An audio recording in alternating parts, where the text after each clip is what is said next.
হাসিনাকে ফেরানোর উদ্যোগ, যা বলছে আনন্দবাজারের প্রতিবেদন।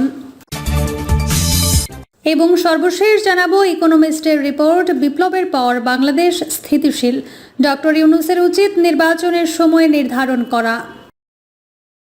এতক্ষণ শুনছিলেন সংবাদ শিরোনাম, এবার বিস্তারিত। হাসিনাকে ফেরানোর উদ্যোগ, যা বলছে আনন্দবাজারের প্রতিবেদন। গণঅভ্যুত্থানের মুখে পালিয়ে ভারতে আশ্রয় নিয়েছেন শেখ হাসিনা। ইতোমধ্যে তার নামে আন্তর্জাতিক অপরাধ ট্রাইব্যুনাল গ্রেফতারি পরোয়ানা জারি করেছে। সেই সঙ্গে তাকে দেশে ফেরাতে ইন্টারপোলের সহায়তা নেওয়ার উদ্যোগও চলছে। তবে এই উদ্যোগের মাধ্যমে বাংলাদেশে বর্তমানে ডক্টর মোহাম্মদ ইউনূসের নেতৃত্বাধীন অন্তর্বর্তী সরকার কার্যত নিজ দেশে ভারত বিরোধী রাজনৈতিক ভাষ্য তৈরি করতে চাইছে বলে মনে করছে দিল্লি। ভারতের পররাষ্ট্র মন্ত্রণালয়ের সূত্রের বরাত দিয়ে আনন্দবাজারের এক প্রতিবেদনে বলা হয়েছে, এগুলো করা হচ্ছে বাংলাদেশের রাজনৈতিক গ্যালারিকে বার্তা দিতে। রেড কর্নার নোটিশ দিলেই যে ভারত থরথরি কম্প হয়ে কোনো সিদ্ধান্ত নেবে, এমন বিন্দুমাত্র সম্ভাবনা আদৌ নেই। বরং এই সময়ে দাঁড়িয়ে এই কথাই ঢাকাকে মনে করিয়ে দিতে চাইছেন কূটনীতিকেরা। দেশের অর্থনীতিকে কোণঠাসা অবস্থা থেকে ফিরিয়ে আনতে এবং ভবিষ্যতের ধাক্কা সামলাতে ভারতের সঙ্গে বাস্তবোচিত সম্পর্ক তৈরি করা উচিত। নয়াদিল্লির ওপর রাজনৈতিক চাপ বাড়ানোর নীতি নিলে বাংলাদেশের অর্থনৈতিক পরিস্থিতি সুরাহা হবে না। সূত্র থেকে আরও জানা গেছে, আপাতত বিদ্যুৎ বকেয়ার বিষয়টি নিয়ে প্রবল চাপে রয়েছে বাংলাদেশের অন্তর্বর্তী সরকার। বকেয়া 84.6 কোটি ডলার পরিশোধ না করায় চলতি মাসের প্রথম থেকে বাংলাদেশে বিদ্যুৎ সরবরাহ 60% কমিয়ে দিয়েছিল আদানি গ্রুপ।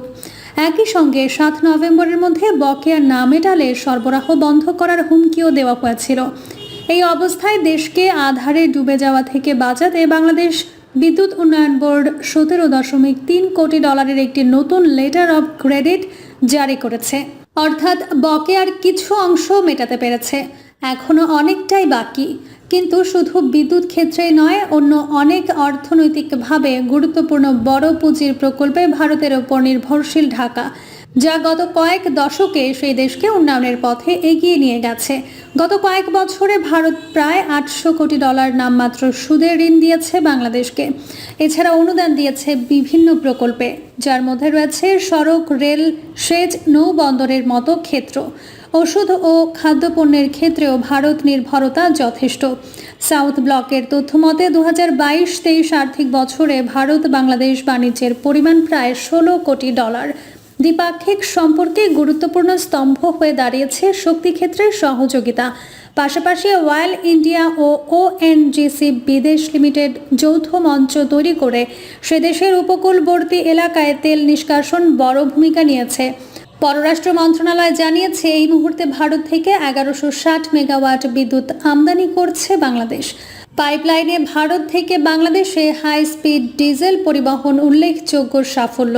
প্রাকৃতিক বিপর্যয়, খাদ্য নিরাপত্তা, শক্তি ক্ষেত্রে নিরাপত্তার মতো প্রতি বছর লেগে থাকা সংকটে নাস্তানাবুদ বাংলাদেশের অর্থনীতি।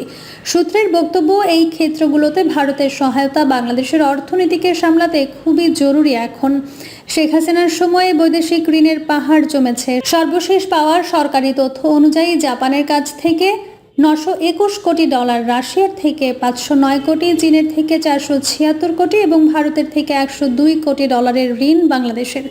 বাস্তবে ঋণ আরও বেশি। তথ্য অনুযায়ী 2023 সালের জুলাই থেকে 2024 সালে মার্চ পর্যন্ত বাংলাদেশ 563 কোটি ডলার ঋণ নিয়েছে। আওয়ামী লীগের সময় ঋণের কিস্তি শোধ করতে হয়েছে এই সরকারকে। পরিস্থিতি এমন দিকে যাচ্ছে যা সামাজিকভাবে নৈরাজ্যের জন্ম দিতে পারে বলে আশঙ্কা করা হচ্ছে। জ্বালানি ও বিদ্যুৎ সহ কাঁচা বাজারেও মূল্যবৃদ্ধি আকাশ ছোঁয়া। বাংলাদেশ আর্থিকভাবে দেউলিয়া হয়ে পড়লে তা ভারত তো বটেই, গোটা দক্ষিণ এশিয়ার পক্ষেই চ্যালেঞ্জ হয়ে দাঁড়াবে। দিল্লির মতে এই কোণঠাসা পরিস্থিতিতে ভারতকে চাপ দেওয়ার চেষ্টা না করে বরং ভারতের সহায়তা নিয়েই অর্থনীতিকে কিছুটা চাঙা করার লক্ষ্য হওয়া উচিত ইউনূস সরকারের। ইকোনমিস্টের রিপোর্ট, বিপ্লবের পর বাংলাদেশ স্থিতিশীল, ডক্টর ইউনূসের উচিত নির্বাচনের সময় নির্ধারণ করা। অনেক সময় বিপ্লব খারাপভাবে শেষ হয়। আগস্টে ছাত্রদের নেতৃত্বে ক্ষমতা থেকে উৎখাত হয়েছেন বাংলাদেশের স্বৈরশাসক শেখ হাসিনা। তারপর দেশে শৃঙ্খলা ফিরিয়েছেন ক্ষুদ্র ঋণের প্রবর্তকা ও শান্তিতে নোবেল জয়ী প্রফেসর ডক্টর মোহাম্মদ ইউনূস। তিনি অন্তর্বর্তী সরকারের নেতৃত্ব দিচ্ছেন। পুলিশকে বিক্ষোভকারীদের ওপর গুলি ও হত্যার নির্দেশ দিয়েছিলেন শেখ হাসিনা। তিনি ভারতে পালিয়ে যাওয়ার সময় এসব পুলিশকে ত্যাগ করে যান।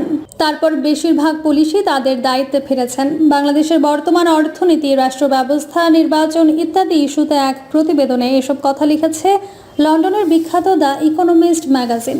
সম্প্রতি প্রকাশিত প্রতিবেদনে আরও বলা হয়, অর্থনীতি এখন আর অবাধে পতনের মুখে নেই। জাতীয় প্রবৃদ্ধির শতকরা 5 রেমিটেন্স, তা স্থিতিশীল হয়েছে। তা সত্ত্বেও সামনে বিশাল চ্যালেঞ্জ। এসব চ্যালেঞ্জ কিভাবে মোকাবেলা করা হবে তার শুধু 17,30,00,000 জনসংখ্যার মানুষের ওপরই প্রভাব ফেলবে এমন নয়, একই সঙ্গে তার প্রতিবেশীরা প্রভাবিত হবে। ভারত, চীন এবং পশ্চিমাদের প্রতিদ্বন্দ্বিতায়ও এর প্রভাব পড়বে। অদ্ভুতভাবে ডক্টর ইউনূস এমন একটি সরকারের নেতৃত্ব দিচ্ছেন যার কোনো আইনগত ভিত্তি নেই।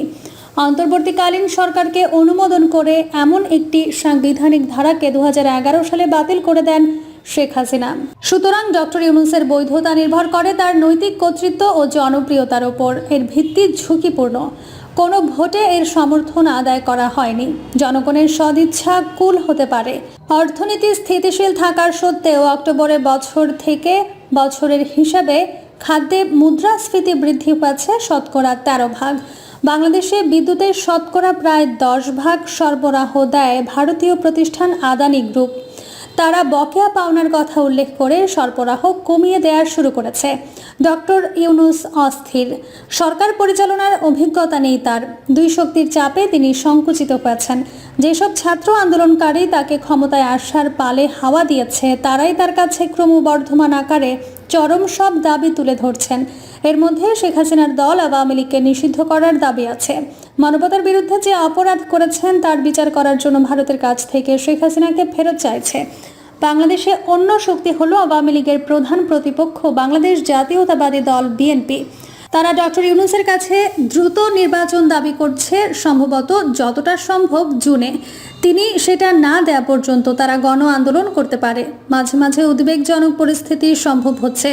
আওয়ামী লীগের প্রতি ডক্টর ইউনূসের মোটামুটি সহনশীলতা দেখে হতাশ ছাত্র আন্দোলনকারীরা। তারা আবার রাজপথকে বেছে নিতে পারে। এ সময় সহিংসতার হুমকিও আছে। রাজনৈতিক হত্যাকাণ্ডের ইতিহাস আছে যে দেশে, সেখানে এই বিষয়টি ভয়াবহ উদ্বেগের। বাংলাদেশের মোট জনসংখ্যার শতকরা 8% হিন্দু সম্প্রদায়ের। তাদের অনেকে আওয়ামী লীগের সমর্থক। এর মধ্যে তাদের ওপর মুসলিম সংখ্যাগরিষ্ঠতা হামলা চালিয়েছেন বলে অভিযোগ করা হয়েছে। আরেকটি উদ্বেগ হলো পচে যাওয়া একটি বিচার ব্যবস্থাকে সংস্কার করার জন্য যে সময় প্রয়োজন তা করার প্রয়োজনীয় সময়ের আগে বিএনপির দাবির কাছে তাকে আত্মসমর্পণ করতে হতে পারে এবং নিশ্চিত করতে হবে একটি অবাধ ও সুষ্ঠু নির্বাচন। বিএনপি যদি একটি ত্রুটিপূর্ণ অপরিপক্ক নির্বাচনে জয়লাভ করতে পারে, তাহলে এর মধ্য দিয়ে বাংলাদেশে পুরনো খারাপ ধারার ক্ষমতার প্যাটার্ন ফিরতে পারে, যা এদেশের অপরাধপ্রবণ অলিগার্কদের মধ্যে পালাবদল হয়। কি করা যেতে পারে? বিশ্ব যখন প্রেসিডেন্ট নির্বাচিত ডোনাল্ড ট্রাম্পের দ্বিতীয় মেয়াদের জন্য প্রস্তুত হচ্ছে, তখন বাংলাদেশ যে কোনো সরকারের খুব কমই প্রথম অগ্রাধিকার। এখনও বাংলাদেশ একটি রাজনৈতিক সংকটের মধ্যে। আর্থিক সংকট এড়ানোর চেষ্টা করছে বাংলাদেশ। তাই অন্যান্য দেশ বাংলাদেশের সেই উদ্যোগকে নিশ্চিত করতে সহায়তা করতে পারে। এরই মধ্যে যুক্তরাষ্ট্রের কাছ থেকে 1.2 বিলিয়ন সহায়তা প্যাকেজ, IMF এর কাছ থেকে বেইল আউট হিসেবে $4.7 বিলিয়ন প্যাকেজ পেয়েছে।